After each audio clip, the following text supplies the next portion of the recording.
ഇന്നലകളില്ലാതെ ഭാഗം 12.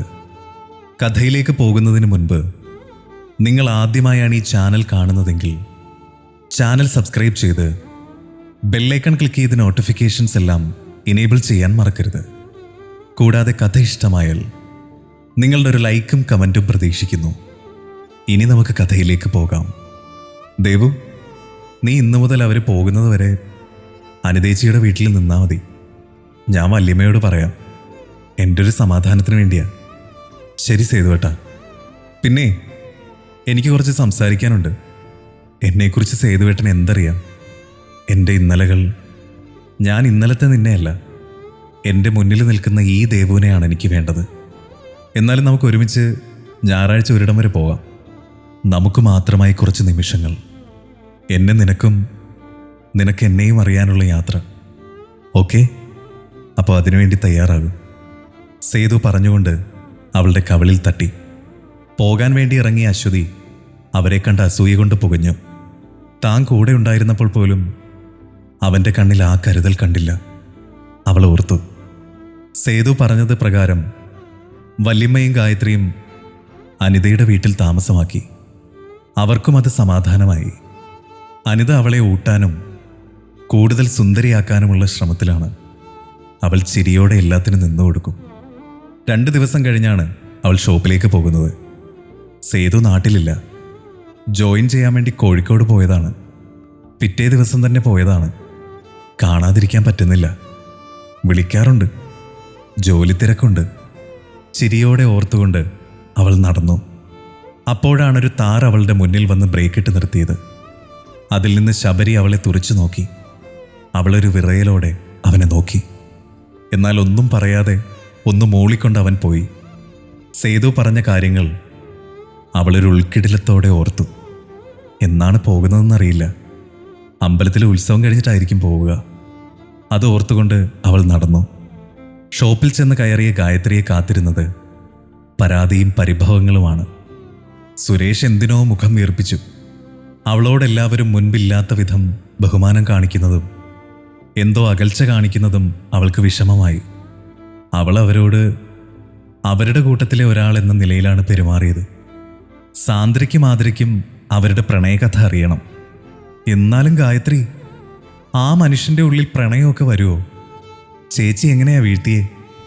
4 അക്ഷരം കൂടുതൽ സംസാരിക്കാത്ത സേതു സാറ്, അതും ഒരു പെണ്ണിനോട്. എന്നാലും സാന്ദ്ര ഒരു 10 വട്ടമെങ്കിലും അത് തന്നെ പറഞ്ഞുകൊണ്ടിരുന്നു. ഒന്ന് നിർത്തിയിട്ട് ഊണ് കഴിക്കേ. ഇനിയും തൃപ്തിയായില്ലെങ്കിൽ നീ സേതു സാർ വരുമ്പോൾ ചോദിച്ചോ. ഗായത്രി ഒരു ചിരിയോടെ പറഞ്ഞു. അയ്യോ, ഞാനില്ല. ഞാൻ ചോദിച്ചിട്ടുമില്ല, പറഞ്ഞിട്ടുമില്ല. സാന്ദ്ര ചോറിലേക്ക് തല താഴ്ത്തി. ഗായത്രി ചിരിച്ചുകൊണ്ട് എല്ലാവരെയും നോക്കി. അവളുടെ എളിമ എല്ലാവരെയും അവളിലേക്ക് കൂടുതൽ അടുപ്പിച്ചു. ഉച്ചയ്ക്ക് ഊണ് കഴിഞ്ഞ് സെക്ഷനിലേക്ക് ചെല്ലുമ്പോൾ സേതു അവൻ്റെ ക്യാബിനിലേക്ക് പോകുന്നത് കണ്ടു. എല്ലാവരും അവളെ നോക്കി. അവളുടെ മുഖം ചുവന്നു തൊടുത്തു. കുറച്ചു കഴിഞ്ഞപ്പോൾ സേതുവിൻ്റെ വിളി വന്നു. ഞാൻ പറഞ്ഞില്ലേ ഇപ്പോൾ വിളിക്കുമെന്ന്.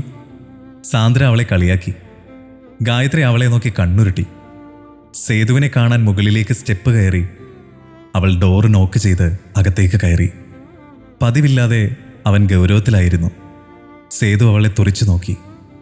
അവൻ്റെ ദേഷ്യം കണ്ട് അവളുടെ കാലുകൾ വിറച്ചു.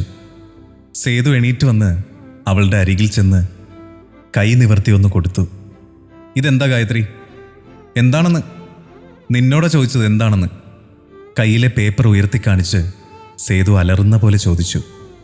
സേതുവിൻ്റെ കയ്യിലിരിക്കുന്ന പേപ്പർ കണ്ട് ഗായത്രി ഒന്ന് വിറച്ച് ചകിതയായി അവനെ നോക്കി. നീ എന്തൊക്കെ നുണകളാണ് എന്നോട് പറഞ്ഞിരിക്കുന്ന ഗായത്രി? അവൻ അവളെ നോക്കി അലറി. സേതുവിൻ്റെ ആ ദേഷ്യവും ആ ഗായത്രി എന്നുള്ള വിളിയും താങ്ങാനുള്ള ശക്തിയില്ലാതെ അവൾ കുഴഞ്ഞു വീണു. സേതു, എന്തടിയാടാ നീ ഈ കൊച്ചിനെ അടിച്ചത്? നിന്റെ പാടത്ത് പണിയുന്ന ആ കൈയും വെച്ച് എൻ്റെ കൊച്ചിനെ. എന്നിട്ട് വീണപ്പോൾ പേടിച്ച് വിളിച്ചിരിക്കുന്നു. നീ വലിയ പോലീസുകാരൻ. അനിത സേതുവിനെ ചീത്തയോട് ചീത്തയാണ്. എന്നോട് കള്ളം പറഞ്ഞ ഇനിയും കിട്ടും. അത് പറഞ്ഞുകൊണ്ട് സേതു ഫാർമസിയിൽ നിന്നും വാങ്ങിയ മരുന്നുകൾ ടേബിളിലേക്ക് വെച്ചു. അനിതേച്ചിക്കറിയോ, അച്ഛനിൽ നിന്നും അമ്മയിൽ നിന്നും എന്നെ ശബരി അകറ്റിയത് എന്തിനാണെന്ന് എനിക്ക് ഇപ്പോഴും അറിയില്ല. അത് കൂടാതെ അവൾ അശ്വതി അവൾ ഇതുപോലെ തന്നെയാ കുറേ കള്ളങ്ങൾ പറഞ്ഞ് എന്നെ വിശ്വസിപ്പിച്ചത്. അന്ന് ഞാൻ അപമാനിക്കപ്പെട്ടത് ചേച്ചി കണ്ടതല്ലേ? സേതു ഗൗരവത്തോടെയും ചെറിയ സങ്കടത്തോടെയും പറഞ്ഞു. സേതു ഗായത്രിയെ നോക്കുന്നുകൂടിയില്ല എന്ന് കണ്ടതോടെ അവളുടെ സങ്കടം കൂടി. അതുപോലെയാണ് താനുമെന്ന് സേതുവേട്ടൻ കരുതി എന്നുള്ളത് അവൾക്ക് സഹിക്കാൻ കഴിഞ്ഞില്ല. ഗായത്രി അവനെ ദയനീയമായി നോക്കി. എന്നെ കേൾക്കൂ എന്ന അർത്ഥത്തിൽ അവൾ അവനെ നോക്കി. സേതു, നീ ഇവിടെ ഉണ്ടല്ലോ, ഞാൻ പോവട്ടെ. പിള്ളേർ സ്കൂളിൽ നിന്ന് ഇപ്പോഴാണ് വരിക. നീ ഇവളെ ട്രിപ്പിട്ട് കഴിയുമ്പോൾ വീട്ടിലാക്കിയാൽ മതി. അത് പറഞ്ഞുകൊണ്ട് അനിത എണീറ്റ് പുറത്തേക്കിറങ്ങി. പെട്ടെന്ന് എന്തോ ഓർത്ത് അവൾ തിരിഞ്ഞു നിന്നു. അതേ, എന്തെങ്കിലും പറയാനുണ്ടെങ്കിൽ പറഞ്ഞു തീർത്തേക്കണം, അനിത ചിരിയോടെ പറഞ്ഞുകൊണ്ട് പോയി. സേതു പതിയെ തലചരിച്ച് ഗായത്രിയെ നോക്കി. പിന്നെ വാതിലടച്ച് അവളുടെ കട്ടിലിലേക്കിരുന്നു. അവളുടെ കവിളിലൊന്ന് തഴുകി. നിനക്ക് നൊന്തോ? സേതു അവളെ നോക്കി ആർദ്രമായി ചോദിച്ചു. ദേവു, ജീവിതത്തിൽ ഒരു കള്ളം പോലും പറയാത്ത ഞാൻ ഒരുപാട് പേരുടെ മുന്നിൽ ഒരു കുറ്റക്കാരനായിട്ട് നിന്നിട്ടുണ്ട്, പെണ്ണുപിടിയനായിട്ടുണ്ട്. എല്ലാം ശബരി ഒപ്പിച്ച കള്ളങ്ങൾ കാരണം. അങ്ങനെയാ ഞാൻ എല്ലാം ഉപേക്ഷിച്ച് അവിടെ നിന്ന് ഇറങ്ങിയത്. ആരും അതിലെ ശരിയും തെറ്റും അന്വേഷിച്ചില്ല, എൻ്റെ അച്ഛനും അമ്മയും പോലും.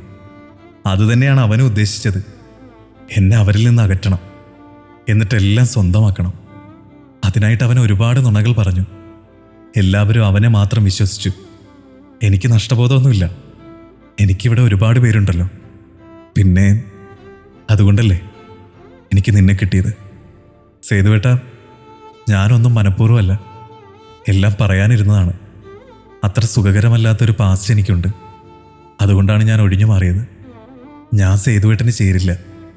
അവൾ അത് പറഞ്ഞുകൊണ്ട് മുഖം പൊത്തി കരഞ്ഞു. ദേവു, നീ എന്താ ഡിഗ്രി കഴിഞ്ഞാണെന്ന് പറയാതിരുന്നത്? അതുകൊണ്ടല്ലേ എനിക്ക് ദേഷ്യം വന്നേ. നിന്നോട് ഞാൻ പഠിക്കാൻ ഇഷ്ടമാണോ എന്ന് ചോദിച്ചപ്പോൾ നീ പിന്നെയും കള്ളം പറഞ്ഞു. അതും യൂണിവേഴ്സിറ്റിയിൽ 3ാം റാങ്ക് കിട്ടിയിട്ട് പഠിക്കാൻ താല്പര്യമില്ലെന്ന്.